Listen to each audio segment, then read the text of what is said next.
They fired me on a Wednesday, not a Friday, like someone with a spine might. No, they picked the middle of the week, just enough time left to make it feel personal. I'd just resolved a deployment conflict that would have taken their new cloud-first poster boy 3 days, 4 meetings, and a full-blown breakdown. Did I get a thank you? Nope. Just a calendar invite from HR titled Strategic Alignment Touchpoint. That's corporate speak for we're uninstalling you. So there I was, still logged into Jenkins, watching the logs scroll like an old veteran scanning a silent battlefield. That's when Dana from HR walked in, her signature pastel cardigan draped like armor, and that frozen smile that said, "I'm not here for a conversation." "It's not performance-related," she said, tone syrupy. "It's just budget realignment." Sure, I'd save that company more money than their outsourced CFO with his calorie-counting spreadsheets. I built their DevOps from scratch. When I joined, they were deploying updates with a clipboard, a prayer, and a pot of burnt coffee. I was the duct tape and caffeine that kept the whole system upright. But sure, realignment. And just in case you're one of the 97% riding shotgun through this story without clicking that subscribe button, go ahead and smash it like a malfunctioning office Keurig. I'm trying to hit 10,000 subscribers, cheaper than therapy, and twice as satisfying. 7 years of sacrificing sleep, skipping dinners, and patching bugs that looked like they were written by a caffeinated squirrel. I mentored fresh hires, rebuilt broken pipelines, and automated tasks that used to drain entire teams. And yet, every time someone asked, "How does it all run so smooth?" the VP would puff up like a peacock in a Patagonia vest and grin, "That's synergy, baby. I was the damn synergy." Then came the new VP, a culture disruptor, straight out of a LinkedIn influencer video. His name? Logan. Of course it was. Logan had the energy of a motivational poster taped to a whiteboard, and less substance. He questioned why we used Terraform instead of the buzzword-laden tool of the month that didn't even support versioning. I told him, "Because it works." He said, "That's not visionary." I replied, "Neither is hiring someone who can't spell YAML." But I still played nice. I explained our systems to his overpriced consultants. I even made him a damn infographic. Didn't matter. I wasn't part of the vision. So I started drawing one of my own. You'd think after all that, the sleepless nights, the emergency patches, the invisible labor, I'd at least get a hallway nod. A quiet, "Thank you." Hell, I would have settled for lukewarm coffee in a clean mug. Instead, I got the budget axe. While Logan, our visionary VP, dropped $20,000 on a leadership retreat in the Rockies, where they drank lavender kombucha and did trust falls like it wasn't a metaphor for his entire management style. What burned more than the layoff was how silent it all was. No one pushed back. No one said a word. Not because they didn't care, but because they couldn't. I'd held that system together for so long, they forgot there was a system. They thought uptime was a divine right, not something I wrestled from chaos while their servers wheezed like a chain-smoking pug. I went home, sank into my IKEA couch, the one with the uneven leg I kept meaning to fix, and stared at the ceiling. My cat, Benny, glared down from the bookshelf like he was personally offended by my career failure. And somewhere between fury and numbness, it clicked. I wasn't just a gear in their machine, I was the damn machine. 4 months before Logan even swaggered through the door, I'd already been sketching something of my own. Lean, modular, human. I hadn't planned to launch it yet. But now, I had no excuses, no leash, just freedom and source code. The layoff came with a calendar invite. Quick sync. Sounded harmless. I figured Dana from HR needed help submitting another compliance doc or resetting her printer. Again. She treated that printer like a rescue pet that only ate glossy paper. But the second I logged in and saw both Dana and Logan sitting there with synchronized smiles and tight foreheads, I knew. My gut dropped like a cron job wired wrong. Logan leaned forward like he was auditioning for a TED Talk. As part of our efforts to remain lean and scalable, we're making tough choices around budget optimization. That phrase again, like I was a broken router. Dana nodded too eagerly. This isn't performance-related. You've been essential. but we're aligning with our strategic roadmap. Translation: you're too competent for Logan to manipulate, too respected, too inconvenient. I didn't flinch, didn't rage, didn't give them the satisfaction. Thanks for the clarity, I said. Calm as code in a clean deploy. Anything else before I offboard? They looked disappointed. I didn't beg. I'd outgrown that job 3 years ago. Logan mumbled something about needing a clean handoff doc, which was adorable, considering I was the one who wrote half the documentation he clung to like a flotation device during meetings.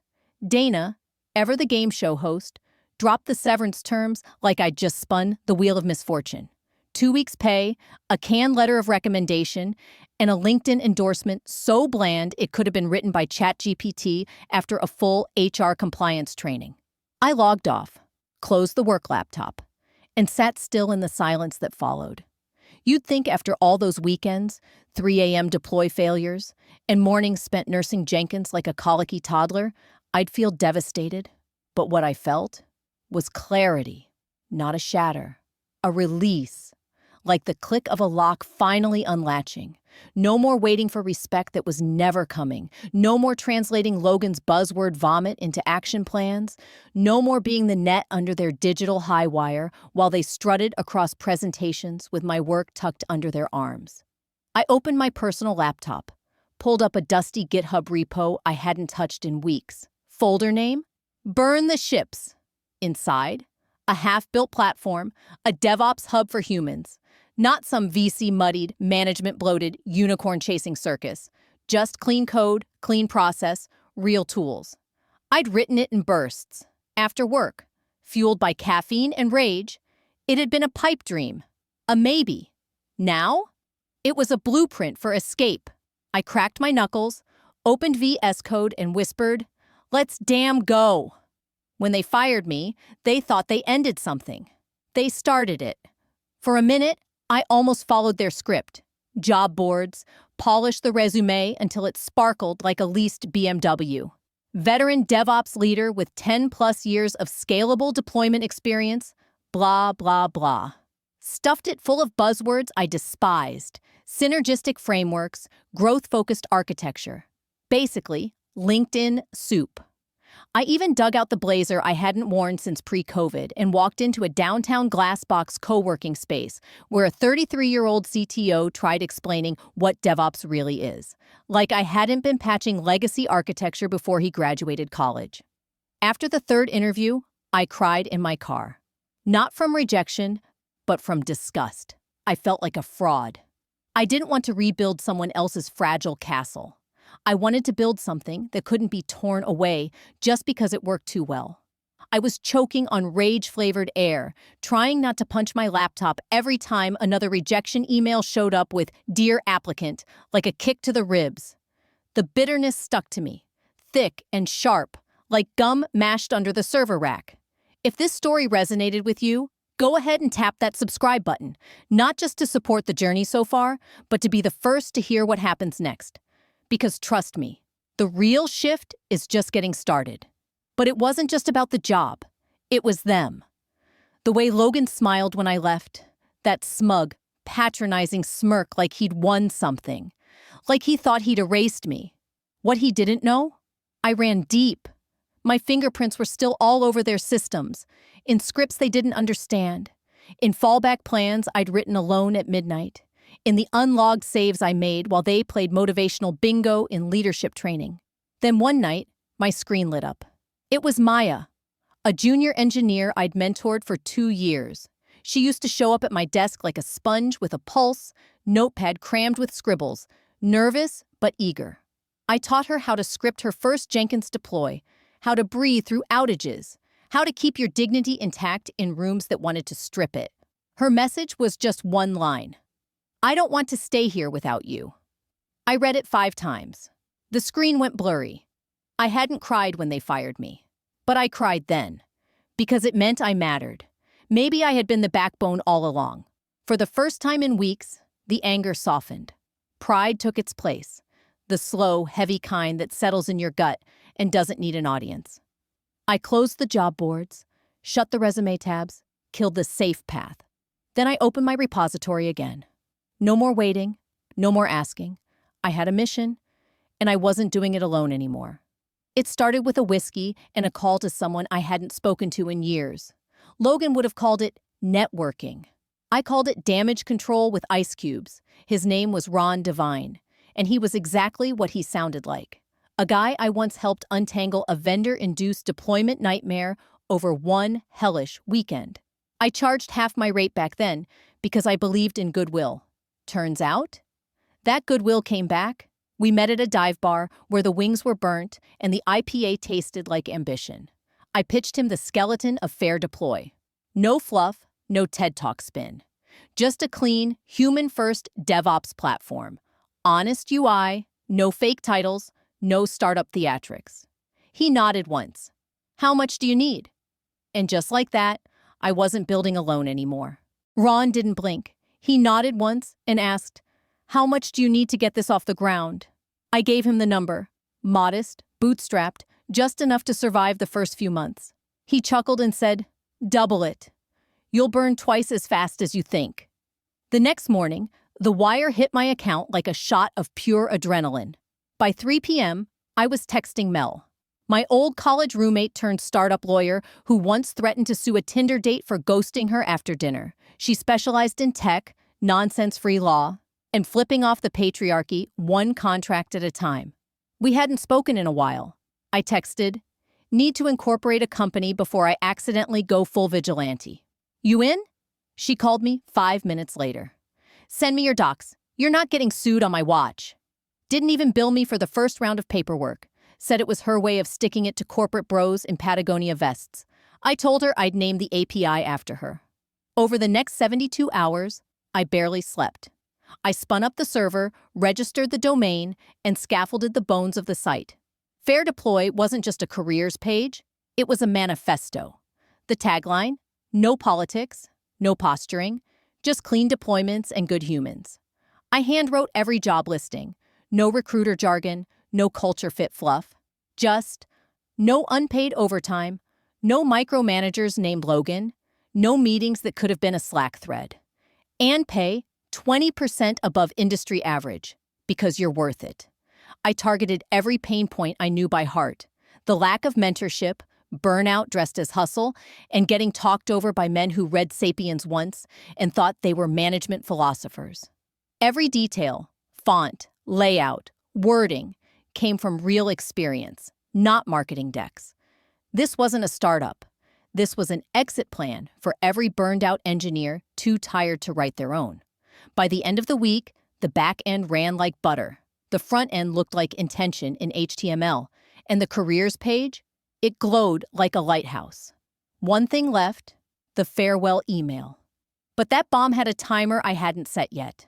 For now, I just stared at the screen. No bosses, no Logan, no empty praise in a Slack emoji. Just me.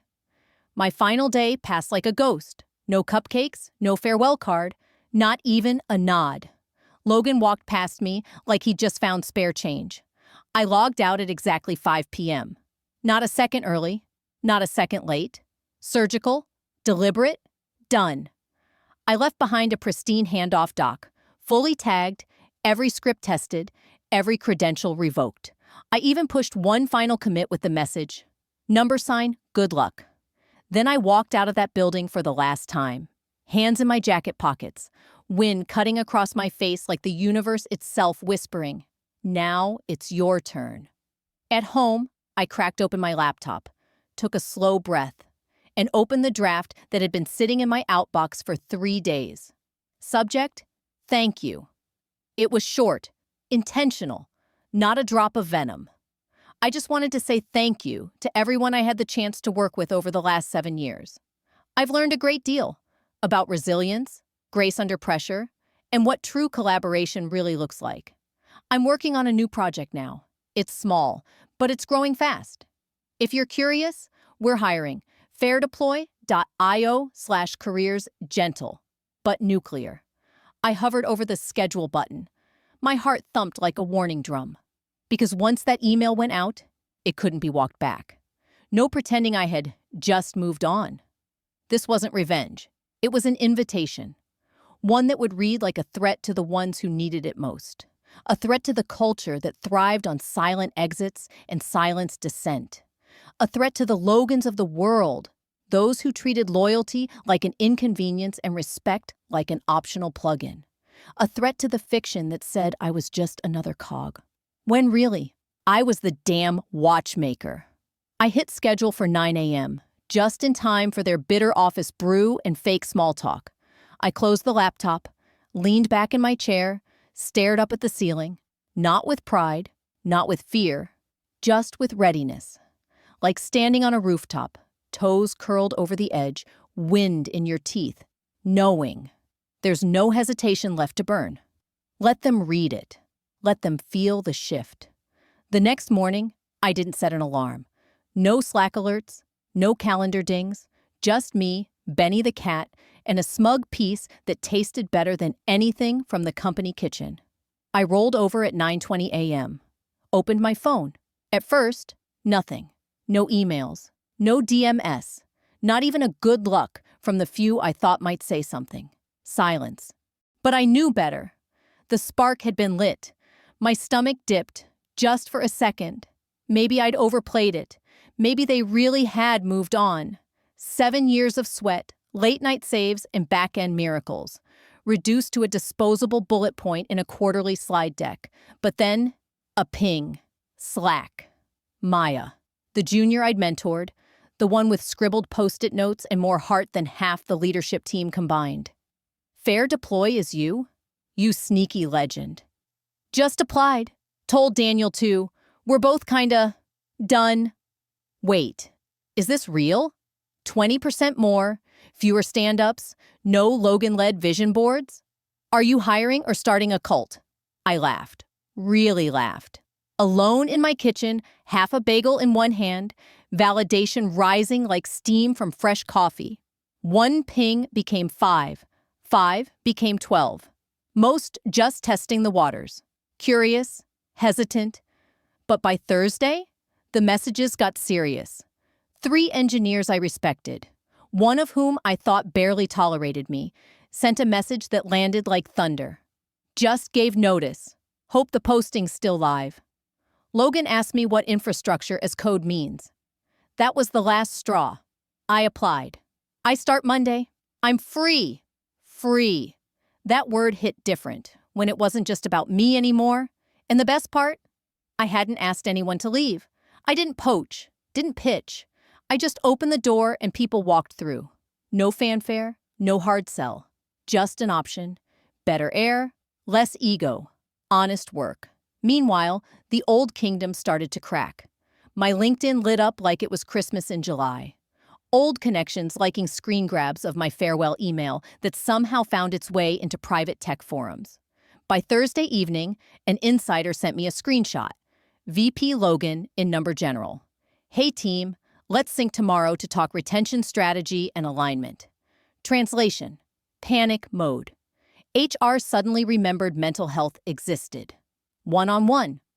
Wellness check-ins started dropping on calendars like rain in a leaky warehouse. Another message followed. It's like rats on a sinking ship. People are scared to speak up. Logan sweating through his shirt. I didn't gloat, didn't flex, didn't post some smug quote about disruption. That wasn't the point. I wasn't trying to burn it down. I was building a boat. The fact that mine floated while theirs took on water, that was just gravity doing its job. Logan was the type who panicked when wounded. The kind who'd spin stories to save face, twist facts into fiction just enough to make it look like I'd poached people or manipulated them. But that's the thing about quiet rebellion. You don't need to swing when gravity's already doing the work. So I made a cup of tea, sat on my porch, and watched the sunset while Slack pings kept rolling in. For the first time in years, I wasn't tired. Not in my bones, not in my soul. Saturday morning, I was halfway through folding a load of laundry that had lived in the basket for 3 days. Still in sweats. My phone buzzed. A link. I almost ignored it. Thought it was just another, "Congrats on your work anniversary," from some bot in a suit. But the subject line caught me. Now hiring. Senior DevOps lead, Denver. $240,000 per year. plus sign-on. I blinked. $240,000? That was double what they'd paid me. Same job title, same job description, same bullet points I'd written in my own onboarding doc years ago, now with a signing bonus and relocation perks like an apology dressed in HR branding. I sat down on the edge of the bed, towel still in hand. It wasn't just audacity, it was desperation. They hadn't valued the role until they felt the crater, until no one could read the Jenkins logs I built, until those 5-layered fallback scripts became landmines only I knew how to avoid. They'd tried to replace me with a line item.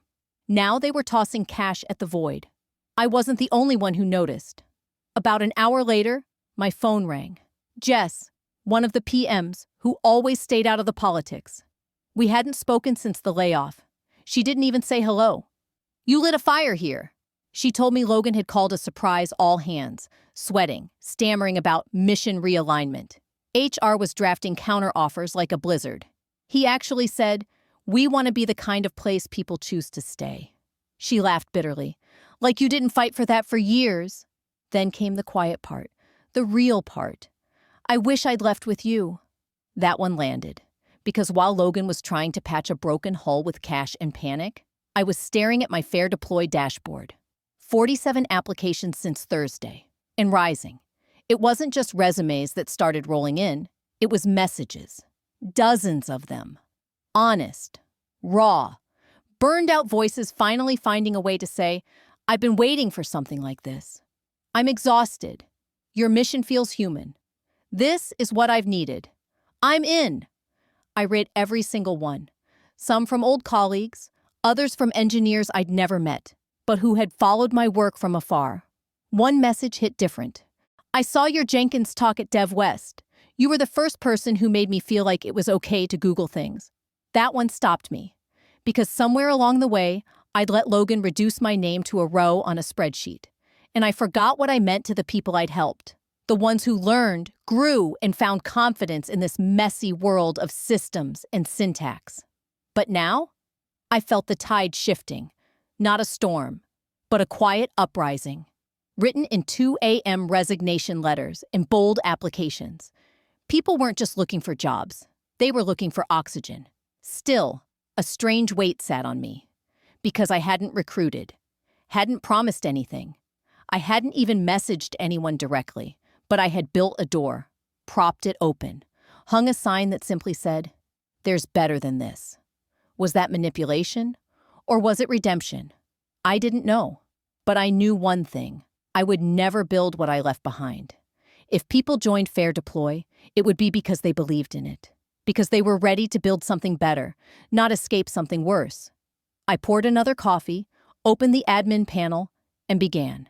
Name by name, story by story, not as a recruiter, as a builder. And then the subject line popped up. Concerning professional conduct, Logan. Of course it was Logan. I stared at it for a full 10 seconds, already picturing his clenched jaw, the furious typing, the temple vein throbbing like a stuck Jenkins build at 99%. He'd let it burn for a week, watch the exits fill.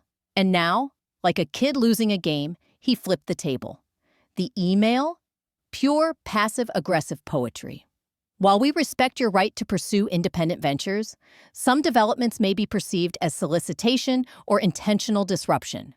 He didn't say it outright. That would require a spine. The accusation wasn't written outright, but it didn't need to be.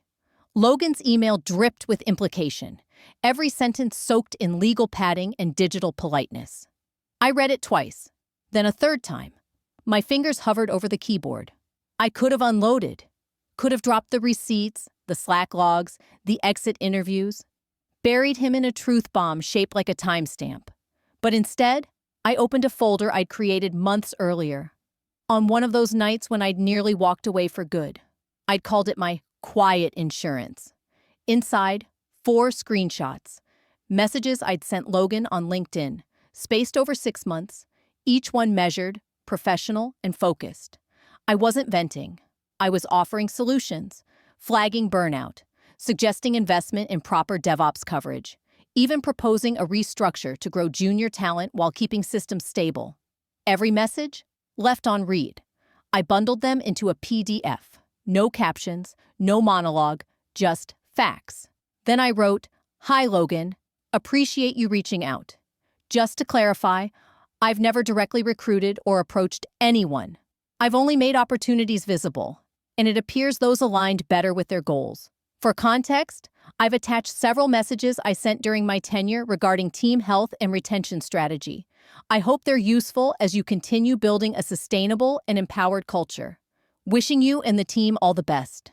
I hit send. No threats, no theatrics. Just truth. Delivered with a scalpel, not a sledgehammer. I leaned back, took a long breath, the kind you don't realize you've been holding until it's gone. It wasn't triumph. It was relief, like surfacing from deep water and finally seeing the sky again. Then the universe added its own punctuation. My phone buzzed. Devin, the senior developer who had quietly joined Fair Deploy 3 days earlier. Smart, steady, the kind of guy who didn't jump unless he had somewhere solid to land. Just got verbal from one of our old clients, wants to bring their whole ops stack over. Budget, $300,000. I blinked. $300,000. Logan hadn't just lost talent. He was about to lose business. And big business. A client I had personally onboarded years ago, now ghosted under Logan's leadership, was walking straight into our shop, looking for the kind of clarity they'd never gotten before. I didn't respond right away. I just let the weight of it settle in. The weight of it settled in. The full arc of everything, how choices made in silence, long before I packed my last box, were now shaking boardrooms I no longer had to enter. No speeches, no gloating, just receipts, results, and a roster of people who saw the truth long before HR scheduled a wellness sync. Friday morning, my phone started vibrating before sunrise. First buzz, a Slack ping from Maya. 3 more devs just gave notice. Didn't even wait for their counteroffers. Second buzz, a forwarded email. Subject, exit interview schedule. Urgent, 8 a.m. I looked down. 7 notifications, 7 resignations, 1 day, all citing better alignment or long-term growth. Corporate translation, I'm out because of you. I didn't laugh, didn't grin. I just took a deep breath, like my lungs finally remembered how to function again. Then came the screenshot, an anonymous leak from an internal team chat. Time-stamped. Logan's name at the top. Logan, does anyone know how to deploy without Eli's scripts? No response. Logan, did she leave documentation? Engineer, she did. No one read it. That one made me snort into my dark roast. They had the keys, they just never learned how to drive. Because while they were managing optics, I'd been building architecture of trust, resilience, and systems that quietly worked. Now that I was gone, they weren't missing a DevOps engineer. They were missing a North Star. I opened the back end of Fair Deploy, checked the hiring dashboard. 11 new applications, 3 from former PMs, 1 from a QA lead I hadn't spoken to since 2019. They weren't coming because I sold them. They were coming because I showed them something better existed. I sipped my coffee. No sugar, just the right amount of bitter. Clicked into the hiring page editor. Scrolled to the top. Beneath the terminal graphic and tagline, real work, real people, real pay. I added 1 line. Welcome aboard, team. No press release, no confetti, no mic drop. Just the quiet sound of something old collapsing and something stronger rising. They lit the match when they called me redundant. All I did was bring the kindling and the blueprints for the escape hatch. No revenge, no war, just options. And when you've watched talent suffocate under ego and neglect, offering a way out isn't retaliation. It's justice. In plain text, if you made it this far, thank you for listening, for witnessing, and for letting this story sit with you for a while. I didn't share all this to vent. I shared it because I know I'm not the only one who's ever been called redundant while quietly holding everything together. If this story hits something real for you, drop a comment. Let me know. What part reminded you of your own experience? What did you survive, rebuild, or walk away from? I'm not a hero. I'm just someone who got tired of waiting for validation and decided to build my own damn runway. If you've ever been underestimated, erased, or told to be a team player while your ideas were stolen, this story is for you. And if you're standing at a crossroads right now, thinking it might be too late to start over, I promise you, it's not. Leave a comment, not just for me, but for anyone scrolling through, wondering if they should walk too.